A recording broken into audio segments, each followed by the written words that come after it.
Léa qui arrive s'inquiète, elle dit qu'est-ce qu'il va me demander de faire, de chanter, de jouer la comédie.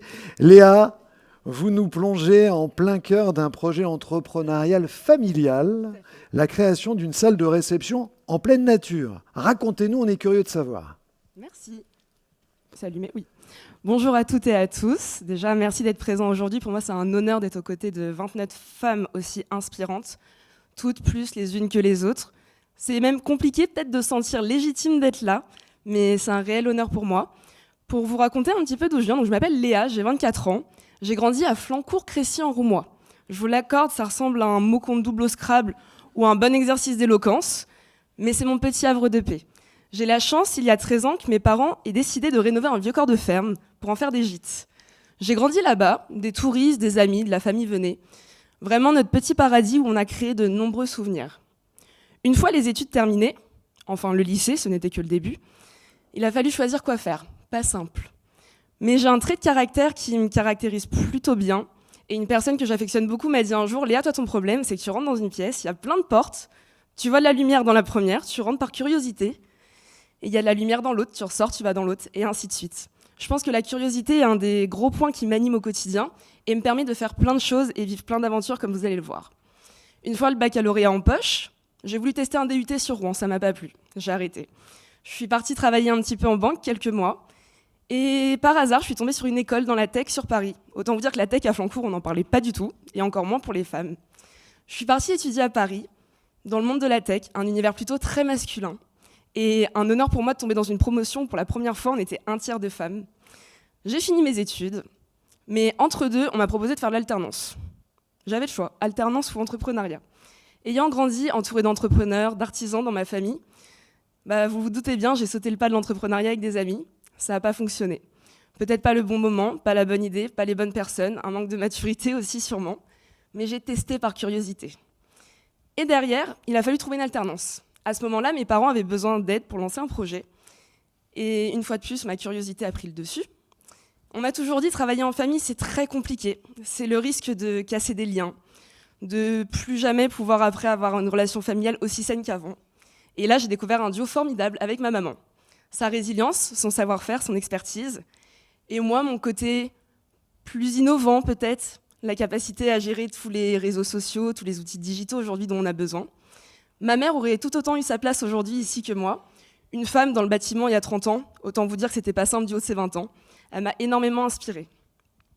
Une fois les études terminées, une grande question s'est posée. Qu'est-ce que je fais ? Je reste bosser dans la tech à Paris. Je cherche sur Caen, sur Rouen. À la campagne, autant vous dire qu'il n'y a rien. Je me suis même pas posé la question. Et de là, j'ai eu envie de partir à l'aventure. Je suis partie 2 mois en Asie avec mon sac à dos pour en apprendre plus sur les autres, mais aussi sur moi. Ça a été une réelle introspection. Vous vous souvenez, au début, je vous ai parlé de Flancourt-Crécy en Roumois et du lieu où j'ai grandi avec mes parents. C'est un lieu qu'on a mis en vente il y a à peu près 4-5 ans maintenant. Et on s'est posé la question, qu'est-ce qu'on fait ? Est-ce qu'on continue de vendre ? On change de projet ? Et au final, on s'est dit non, on va réinventer ensemble. Et de là, on se lance dans une aventure incroyable. On s'est donné 1 an avec mes 2 parents, Sonia et Rémi, et mon grand frère Nicolas, à qui je fais d'ailleurs à tous un coucou, ils sont sûrement derrière l'écran, pour créer un lieu de réception, un lieu où on va pouvoir créer des souvenirs au cœur de l'heure, au cœur d'un petit havre de paix, au milieu de la forêt, pour pouvoir partager cette envie de créer d'aussi beaux moments que nous, on en a vécu là-bas. Cette aventure, on pourrait la faire en parlant que de nous, au travers de nos réseaux sociaux, au travers du projet qu'on va lancer, comme ça se fait souvent. Mais quelque chose me tient à cœur. On a beaucoup d'artisans dans notre famille, tous dans des domaines variés. On a eu la chance de rencontrer plein de gens, des touristes qui sont venus au gîte, qui ont tous des profils géniaux. Et on s'est dit, pourquoi pas partager au travers de ce projet le savoir-faire justement normand, tout particulièrement de l'Eure et encore plus du plateau du Roumois si possible, pour montrer à nos futurs clients qui vont pouvoir collaborer avec des artisans locaux. Je vous prends un exemple tout simple. Un apiculteur, pouvoir lui acheter son miel, fait par des vraies abeilles, qu'on se mette d'accord, et de pouvoir en acheter en gros, le mettre à la place des dragées sur les tables. Ou aller voir Domiti, qui a sa pâtisserie dans notre petit village, et lui faire les choux pour le gâteau de mariée. Le but ici va vraiment être de valoriser tous les artisans et le savoir-faire qu'on a dans nos campagnes, le mettre en avant, grâce à tout ce que moi j'ai pu apprendre en allant étudier, en sortant, en allant à Paris. Oula, j'ai la voix qui tremblote. On va respirer 2 secondes. C'est bon. Donc voilà, le but, ça va être de pouvoir créer des magnifiques souvenirs là-bas, de permettre de créer des mariages, des anniversaires, des séminaires. Et aujourd'hui, s'il y a quelque chose qui me paraît important du haut de mes 24 ans. J'ai pas vécu énormément de choses, j'ai pas de choses compliquées à raconter aujourd'hui, mais je pense que dans le monde où on vit aujourd'hui, c'est bien aussi de pouvoir transmettre des choses positives, de beaux projets, de l'espérance. C'est que la vie, c'est pas toujours une ligne droite. Et là, on a commencé à bosser sur le projet, je vous le dis, c'est pas une ligne droite, mais c'est que chaque détour, si on arrive à vraiment bien l'apercevoir, ce sera une opportunité. Continuez d'être curieux, continuez de travailler cette force-là.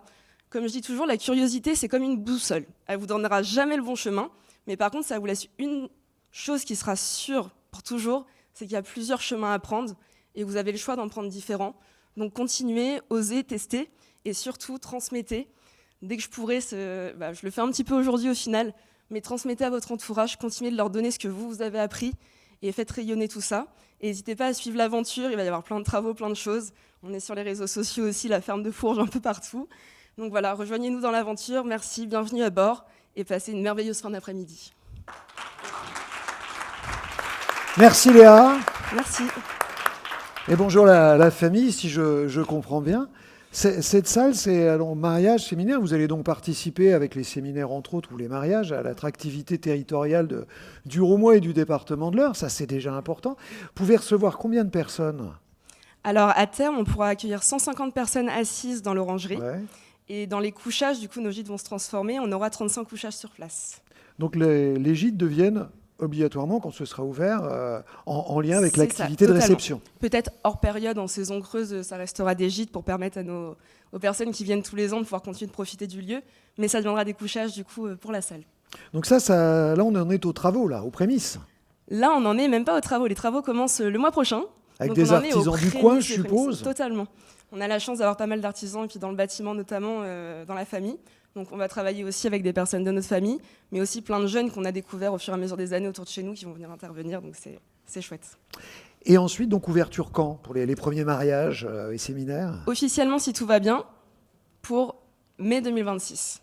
Mai donc 2026. Dans un an. Donc Voilà. là, on fait quoi pendant ce temps suspendu ? Donc pendant un an, il y a les travaux, le fait de se faire connaître, parce que les mariages, c'est une activité où les gens réservent à l'avance. Donc aujourd'hui, on a besoin de se faire connaître, de parler de notre histoire, que les gens sachent que ça va ouvrir, et puis de commencer à communiquer sur tous les artisans qui pourront travailler avec nous, et puis avec les personnes qui viendront célébrer leurs événements. Moi, j'imagine que vous êtes renseigné. On en est où ? Parce que moi, je me suis marié, mais c'était il y a longtemps.